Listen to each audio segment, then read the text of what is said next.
No vídeo de hoje nós vamos falar de um dos grandes nomes da filosofia do século XX, que também foi professor de outros grandes filósofos como Sartre, o Merleau-Ponty, a Hannah Arendt e o Gadamer. Então, deixa logo o seu like, se inscreve no canal e ativa as notificações para você receber as nossas próximas publicações.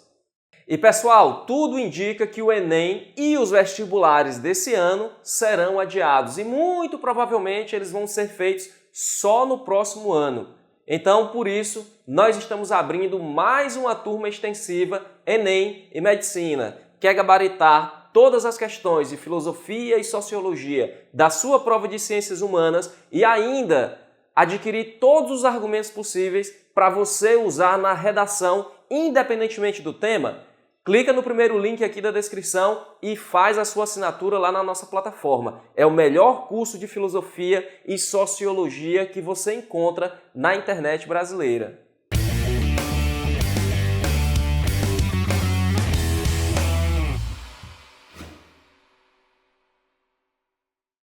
O Heidegger foi um filósofo alemão que viveu de 1889 até 1976. Ele presenciou, ele vivenciou grandes acontecimentos do século XX, grandes acontecimentos da humanidade.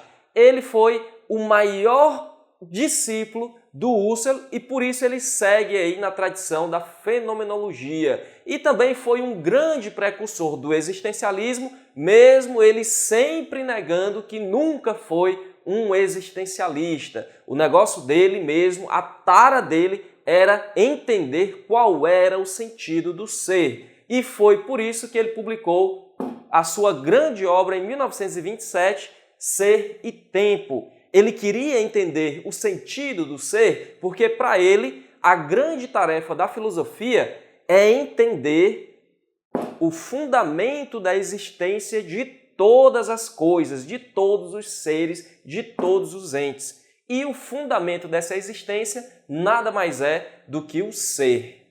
E então ele começa a sua filosofia, que na verdade é uma ontologia, já partindo do pressuposto de que toda metafísica fracassou em entender o sentido do ser. E aí, partindo de uma investigação fenomenológica, ele vai mostrar qual é o sentido do ser, produzindo assim uma teoria do ser. Bom, e então aqui de início a gente já tem que se perguntar qual é o ser dentre todos os seres, ou seja, qual é o ente que tem a possibilidade de se colocar essa pergunta pelo sentido do ser em geral. E aí quando a gente se coloca esse questionamento para começar essa investigação fenomenológica sobre o sentido do ser, o Heidegger diz que existe somente um único ente que é capaz de nos dar essa abertura para um entendimento do ser em geral. Que ente é esse, pessoal? É aquele ente diferenciado, é aquele ser que pensa, que reflete, que sente. No caso, o homem. O homem é o ser pelo qual nós podemos alcançar o sentido do ser. Ou seja, é o ser que pode entender o fundamento da existência de todos os outros seres.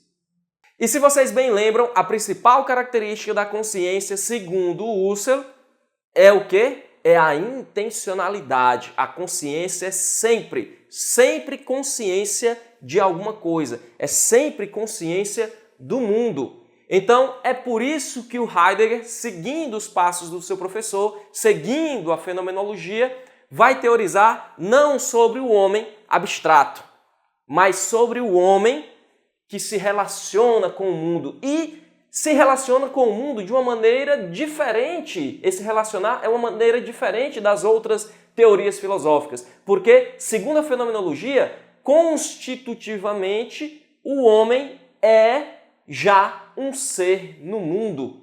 O homem não tem escolha de estar no mundo ou não. Nós não podemos imaginar um homem abstrato, porque o homem é sempre o homem concreto, é sempre o homem que já está inserido nesse mundo. E aqui o Heidegger vai usar o termo Dasein em alemão para poder se referir a esse ser no mundo. que nós, por não termos outra palavra melhor em português, acabamos por traduzir Dasein por ser aí. Esse ser que já está aí. Então, a característica principal, a constituição essencial da existência do homem é existir nesse mundo. E aí ele vai estudar o homem, estudar o Dasein, para entender o sentido do ser a partir da sua existência.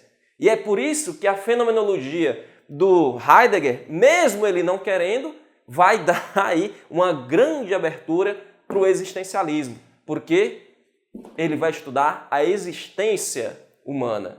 Bom, e essa existência humana, ela se dá em dois níveis ou duas dimensões. Nós temos o nível da facticidade, que é isso que eu acabei de falar. Nós sempre estamos em uma determinada situação, nós já estamos inseridos nesse mundo, quer queiramos ou não. É por isso que ele vai fazer uma teoria do homem concreto e não uma teoria do homem abstrato, porque o homem não é somente aquele ser que reflete, aquele ser racional, que pensa, que pondera sobre todas as coisas, mas é o ser humano no seu dia a dia.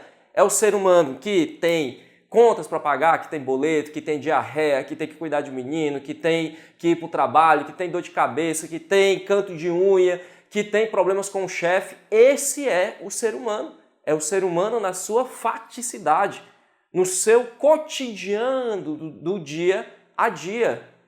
Mas além dessa dimensão da facticidade, nós temos também a dimensão da transcendência, que aqui não é nada espiritual, não é nada de, a gente vai meditar, vai chegar ao nirvana, a gente vai ficar iluminado e tudo isso aqui não vai valer mais de nada para a gente. Não é por aí o caminho. A transcendência aqui, para o Heidegger, é a nossa capacidade de nos projetarmos e além da nossa facticidade. O homem não é um ser que já nasce pronto e acabado.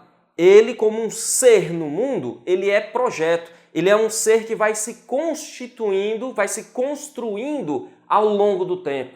E aqui, o homem, ele é também um ser que tem consciência de quê? De que é livre e capaz de dar sentido para a sua vida, para o mundo, para a sua existência de um modo geral.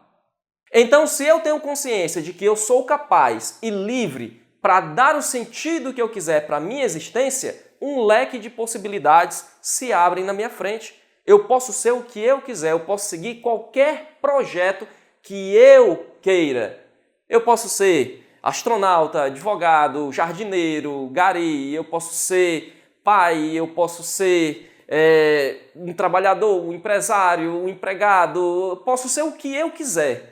Isso sou eu que vou escolher. Existem diversas possibilidades nesse meu projetar-se no mundo. Só que existe uma possibilidade que é inexorável. Uma possibilidade que vai acontecer independentemente da minha vontade. É uma possibilidade que vai me colocar diante da impossibilidade de realizar qualquer projeto que eu quiser.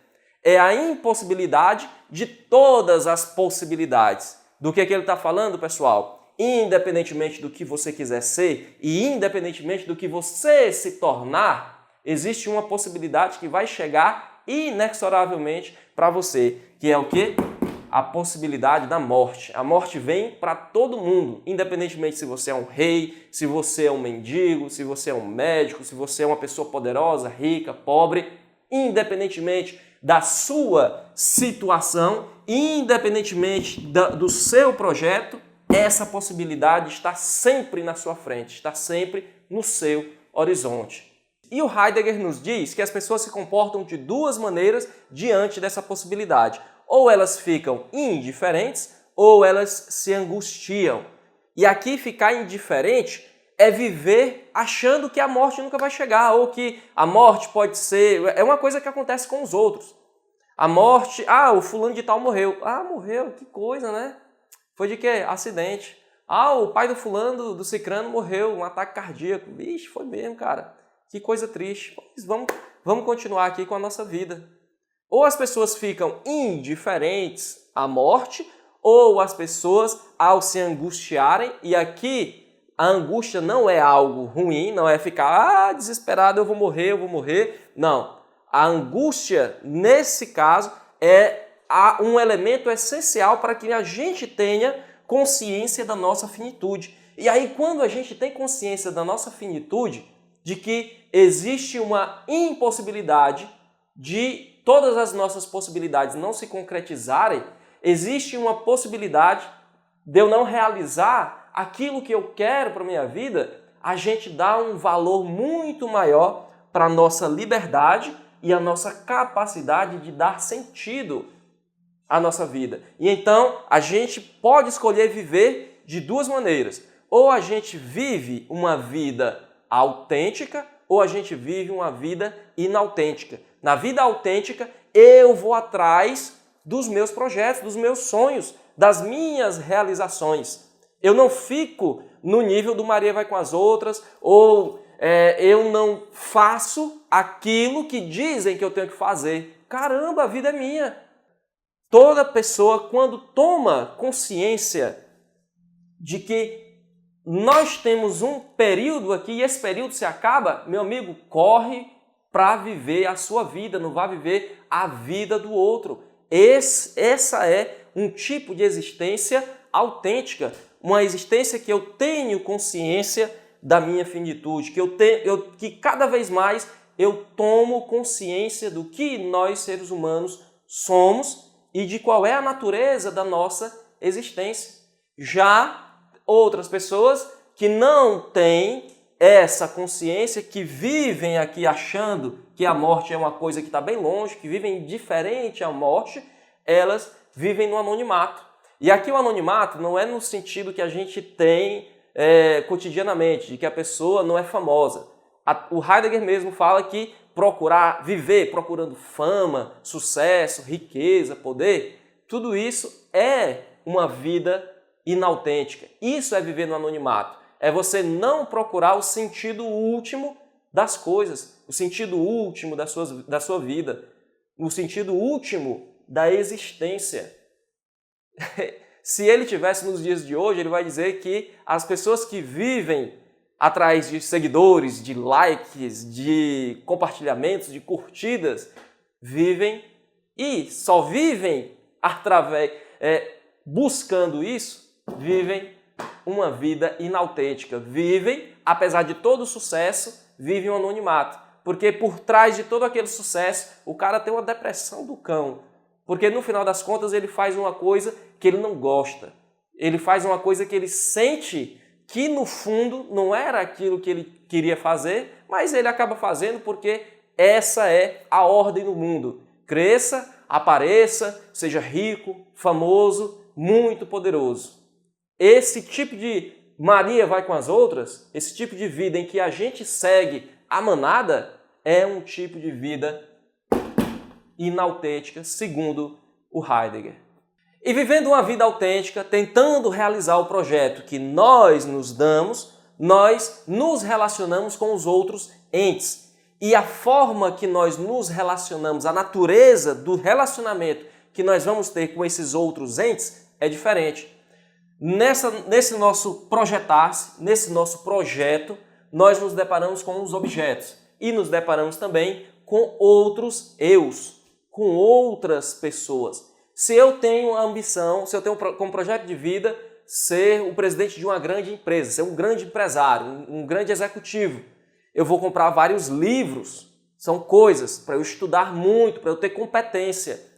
E vou me aproximar das pessoas que vão me ajudar a chegar lá. Se eu me aproximo das pessoas para que elas me ajudem a chegar lá onde eu quero, somente por causa disso, eu não estou no nível de uma vida autêntica, eu estou no nível de uma vida inautêntica, no nível do anonimato. Por quê? Porque a minha relação nesse tipo de vida com todos os entes desse mundo é uma relação de utilidade. Eu trato tanto uma coisa como uma coisa, porque ela tem uma certa utilidade para mim, como uma pessoa também eu trato como uma coisa. Somente no nível de uma vida autêntica eu trato os outros na sua condição de Dasein.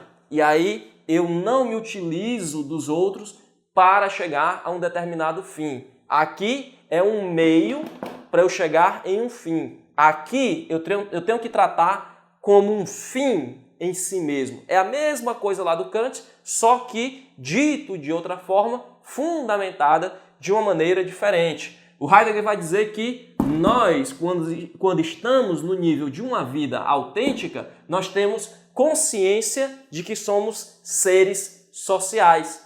E como um ser social, a nossa condição originária básica é do cuidar. Nós cuidamos tanto dos objetos, da natureza, do mundo, do nosso entorno, como também das pessoas. E aí é por isso que a gente acaba respeitando as pessoas como elas são, porque elas são um Dasein como eu. Elas têm a sua própria dignidade. Pessoal, apesar de toda essa teorização que o Heidegger faz em Ser e Tempo para descobrir o sentido do ser, ele vai se dar conta de que o caminho não é esse. E aí nós vamos ter uma virada no pensamento do Heidegger e vamos ter o que os historiadores da filosofia chamam de um segundo Heidegger. Talvez a gente faça um outro vídeo aqui para o canal sobre esse outro caminho que ele toma. Mas se você quiser conhecer um pouco mais do pensamento do Heidegger, se você está aqui não porque vai fazer Enem ou vestibular, você está aqui porque você gosta de estudar filosofia, você está procurando um sentido mais apurado para a existência humana, você quer viver uma vida autêntica, está procurando mais conhecimento para você, está investindo em você, eu te convido a clicar no segundo link da descrição para você conhecer o nosso curso de História da Filosofia. É um curso completo, bem didático, passo a passo. Lá você vai começar a estudar filosofia desde o início com os pré-socráticos, passando por todos os pensadores da história da humanidade, da história do mundo ocidental, até chegar aos grandes pensadores do nosso tempo. E aí você vai ter uma fundamentação muito melhor para entender o mundo que a gente vive e para ver quais são as respostas que as diferentes correntes filosóficas nos deram e ainda hoje nos dão sobre a existência humana. Vai lá, o segundo link da descrição, faz a sua inscrição no nosso curso que eu tenho certeza que você vai gostar. Dúvida nos comentários, um grande abraço e até a próxima.